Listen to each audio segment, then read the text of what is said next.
Since I made my last grocery budget video eating off of just $1 a day for a week, I've been getting lots of requests to make another grocery budget video similar to that. So what we're going to be doing today is we're going to head over to Walmart. It's the cheapest grocery store in my area, and I'm going to be buying as many groceries as possible for only $25. And I know $25 just doesn't get you very far at the store these days, but I'm going to really make that stretch, and I have a game plan, so I'm excited about it. Then I'm going to see how many meals I can make with those groceries for my family. Let's go get to the store now. While I'm at the store, here's the items that I'm going to be picking up for today. So the first on my list is a dozen eggs. Eggs come in many different colors depending on the breed of chicken. However, there are no nutritional differences between regular brown eggs and regular white eggs. In the end, normally the only real difference is the shell color and maybe the price. I need a can of biscuits, but over $3, this was out of my budget for today. So I'm going to be getting like this store name brand of biscuits, and I'll be saving about $1.37. I don't use hot dogs often, but I have a great recipe in mind for these. Now I'm going down the freezer breakfast section, and they have these turkey sausages for a really good price. They also have like a maple flavor. I'm going to be going with the regular turkey today just because we really like these ones. And now an onion and bell pepper are both on my list, but I found this bag of frozen celery, onion, bell peppers, and parsley for a better price than one fresh bell pepper at my store, so I am getting this big bag. Since frozen spinach is blanched first, they could fit an extreme amount of spinach in that bag. As you could see, my store's enchilada sauce is over $1 for a can, which is expensive for canned goods, but recently I learned that my store now has like an off-brand enchilada sauce, which is a good value. It's only about $1. Next, I grabbed my pasta, and since brown rice is more nutrient dense and cheaper than white rice, today I'll be getting the brown. Once you make your way down the canned tomato aisle, you will see many different types of canned diced tomatoes. There's low sodium cans, perfect for like chilies, stews, and all sorts of things, but today I am picking up the Italian style diced tomatoes that is just perfect for pasta sauces. Now a can of black beans. In the produce area, I'm grabbing a bulb of garlic. This will go so far in recipes. It adds nutrients and so much immense flavor. Next, a sweet potato, then a massive bag of regular potatoes. Now that I have everything, here's a rundown of what I am getting today for only $20. First off, I have my enchilada sauce, next the sausages, the pasta, and then I have my package of hot dogs along with my package of biscuits and sweet potato. Next, a dozen eggs along with my can of black beans. Next, my can of diced tomatoes, the package of frozen peppers and onions, then my can of chicken, a bulb of garlic. Next, I have my frozen bag of mixed vegetables, brown rice, my big bag of potatoes. I'm excited about that. Then my frozen bag of chopped spinach. Let's get home and let's get started on our meals. To start us out, we are going to begin on breakfast, so I am just going to open up my package of sausages, and I'm going to cut each sausage into smaller pieces just like this, kind of like into discs. Now into this bowl, I cracked 10 eggs in there. I didn't use all 12, I just used 10. Next, add in a half a cup of water, then you're going to add in the seasonings, a teaspoon of salt, pepper, and onion powder. I do assume you guys have some oils and seasonings on hand. Now I'm going to whisk this all together to break those yolks up. After you're through with that, go ahead and add in a third a cup of frozen peppers and onions, just part of that little bag we got from the store. Then add in a third a cup of frozen spinach, and then your 2 cloves of minced garlic. After that, add in the frozen sausages and give this a stir.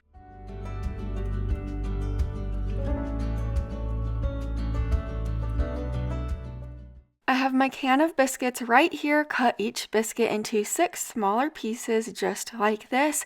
Now over to my greased 9x13 baking dish. I'm adding those biscuit pieces down. Just spread them out so they're kind of like in an even layer. After you're finished with that, pour that egg mixture over the top and spread it out just so all the sausage pieces aren't in one area. Bake this in a preheated oven to 350 degrees for about 40 minutes.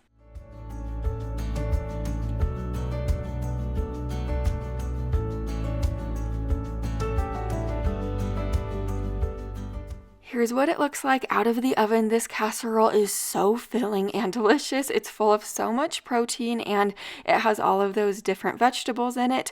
Also, since this does make so much, if you don't eat it all in the first few days, you could always freeze it and reheat it for a later date. You could reheat it in the microwave or air fryer. Now we're getting started on this potato skillet, so I have half of our bag of potatoes right here. Just peel them and dice them into smaller pieces, just like this. Over to the pan on my stove, I'm adding in a tablespoon of olive oil and a tablespoon of butter. Once the butter has melted and the oil is hot, add those potatoes right in there. Next, add in the package of hot dogs. Just slice them into half moons.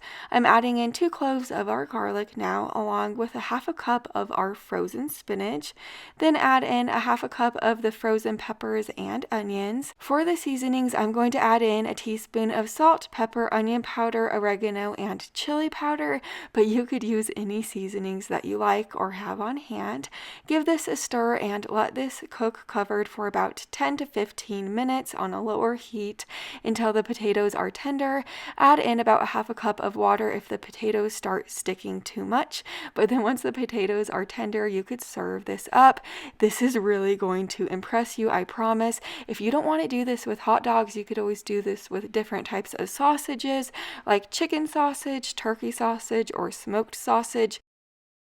Now we're making this sweet potato black bean skillet, so to get it started, I am just going to cook up all of my brown rice.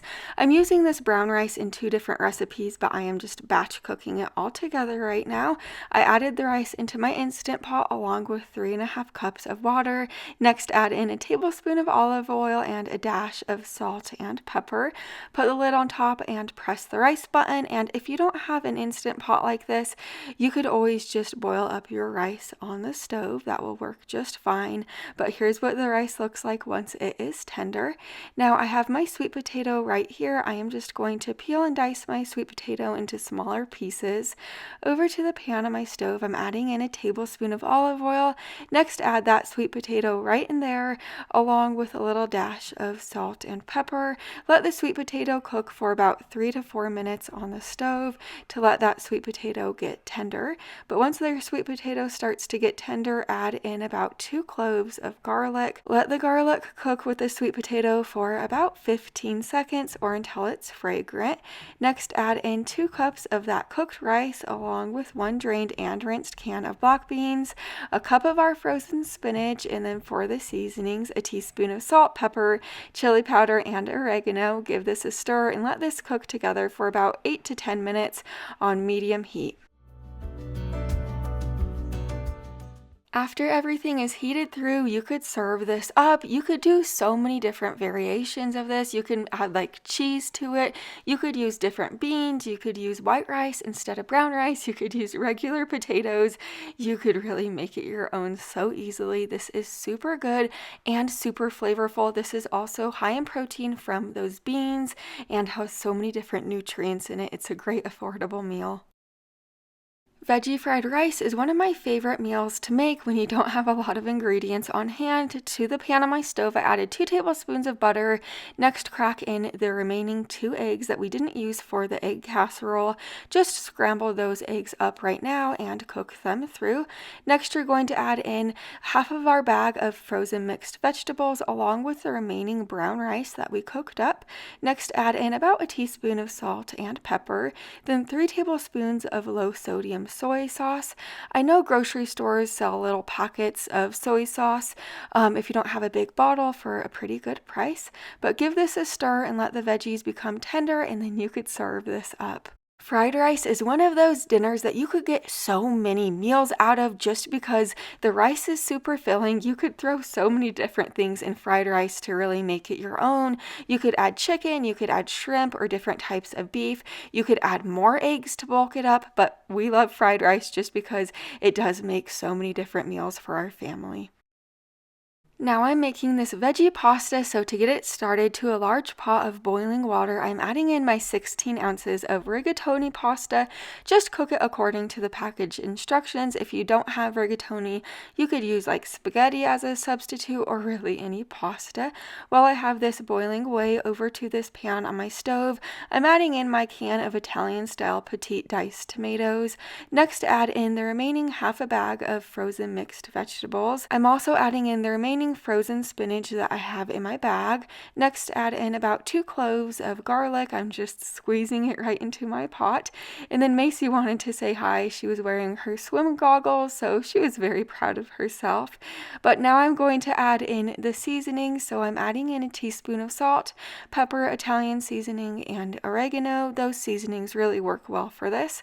Give it a stir and let this simmer covered for about 10 minutes. Once the pasta is tender, just strain the pasta, then add it into the sauce. Give it a good stir to let it get coated. And I did have some cheese on hand that I bought a little while ago that I wanted to use up. So I'm adding in a half a cup of Italian style cheese. But if you don't have cheese on hand, you certainly don't have to add it in. It is still super good without the cheese, I promise. After you give this a good stir, you could serve it up, and here's my plate of food. This is so flavorful and delicious. This dinner made so many meals out of it. I was actually able to freeze part of it for a night when I am not able to make dinner, you know, those extra busy nights. But this was really good. You could always add ingredients to it or subtract ingredients. Now we're making this enchilada potato skillet, so I'm going to start out by peeling and dicing the other half of russet potatoes that we got from the store. I'm just cutting the potatoes into very small pieces. Now over to the pan on my stove, I have about a tablespoon of hot olive oil in there. I added the potatoes in. Next, add in the remaining bag of the onions and pepper mixture, just whatever is left in that bag. Now I'm adding in my can of chicken. I did drain my can of chicken first. Then add in a can of red enchilada sauce, or you could use green enchilada sauce. I did fill that can up with a half a cup of water. Then I added it into my pan. Next, I added in 2 cloves of garlic. Now add in either a tablespoon of taco seasoning, or you could just make your own taco seasoning if you have some seasonings on hand. It's just basically like a teaspoon of salt, pepper, chili powder, oregano, and cumin. Give this a stir and let this simmer on your stove covered for about 15 minutes, stirring it occasionally so the potatoes don't stick to the bottom of the pan. And then once the potatoes are tender, you could serve this dinner up. Also, you guys, I just created this new 7-day digital budget meal plan for you guys, and the best part is it is completely free. I will just send it over to your email. I have the link to access it. It is in the description box of this video. I just want you all to have it. It really is super helpful and useful. We just topped ours with some toppings that I had on hand. I just did a little bit of tomatoes, shredded cheese, and sour cream with some salsa, but top yours with anything you have on hand. This is so flavorful, and it's one of my new favorite dinners. I have so many more videos like this on my channel, so make sure you're subscribed, and I'll see you in the next one. Bye for now.